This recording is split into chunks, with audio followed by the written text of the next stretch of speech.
Matter of fact, we're turning our attention now to clipper number 3 after clipper number 2 made its exit yesterday. Thursday and Friday, first alert weather days. As we're expecting snow, some areas will get some ice and a mixture of precipitation, followed up by Arctic cold that will freeze all of that up. Take a look at the timing as we head into the day on Thursday. We're expecting that mix to begin as we go through the day and into your evening. So some of us will have a Thursday evening impact, but by the nighttime, most of us will have that impact. It lasts into Friday morning. As the snow exits, the cold moves in, icing everything up for that morning commute, and then Arctic air settles in for at least a week for some areas. Round number 2 yesterday, by the way, it ended 4 inches in Pembina, 3.3 in Deer Creek. Walhalla picking up a couple inches, as did you in War Road and Thief River Falls. Greenbush on Highway 11 also picking up that 2-inch total there in Roseau County. New York Mills and Fargo about 1.5 inches of snow there. Here's a look at what we have going on for the area tonight. We have quiet conditions, a few clouds out to the west with a warm front out there kicking off a few snow showers and warmer temperatures. It's 20 in Bismarck. It's 0 in Detroit Lakes. Quite a range across our region. For tonight, the planning forecast shows sub-zero temperatures here in the valley. That's going to extend up into portions of the Northern Valley and out east into Lakes Country tonight. That's where the coldest air will be. By morning, though, clouds build in as that clipper gets a little closer.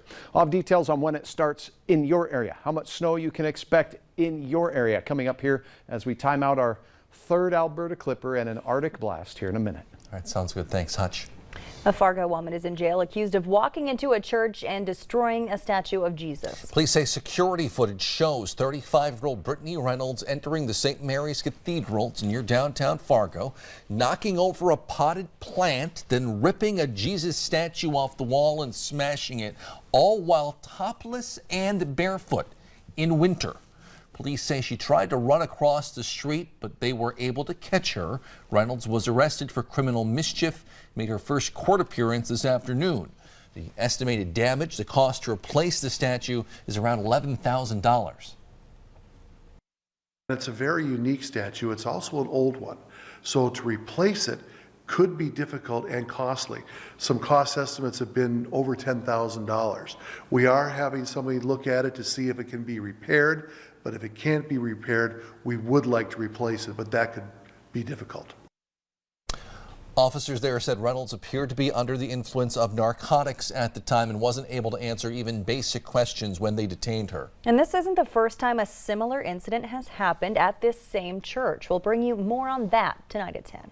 Minnesota investigators are seeking the public's help right now after a recent surge in drug overdoses in Beltrami, Cass, and Hubbard counties. Police say they've been responding to 35 different overdoses, including 9 fatal ones just since December 1st. Multiple agencies are all working together to try to respond to these and identify who is supplying and selling these illegal drugs. If you have any information on drug sellers or their suppliers, you're asked to contact the Paul Bunyan Drug Task Force at 218-333-8130. You can also submit a confidential tip on the website on your screen. NDSU is cutting jobs and combining some colleges. University President David Cook says the cuts will go into effect on July 1st. They're cutting roughly 34 jobs, and the school will be reducing their colleges from 7 to 5, with math and science merging with other colleges, while human science and education will do the same. These announcements come after months of planning for the university after budget cuts were announced in the fall. The deans, I think, thought beyond, really candidly, themselves. They thought about the institution, the future of the institution, and they all worked together to finalize the plan based on a ton of feedback. NDSU announced more strategic reductions have been proposed. We'll keep following that.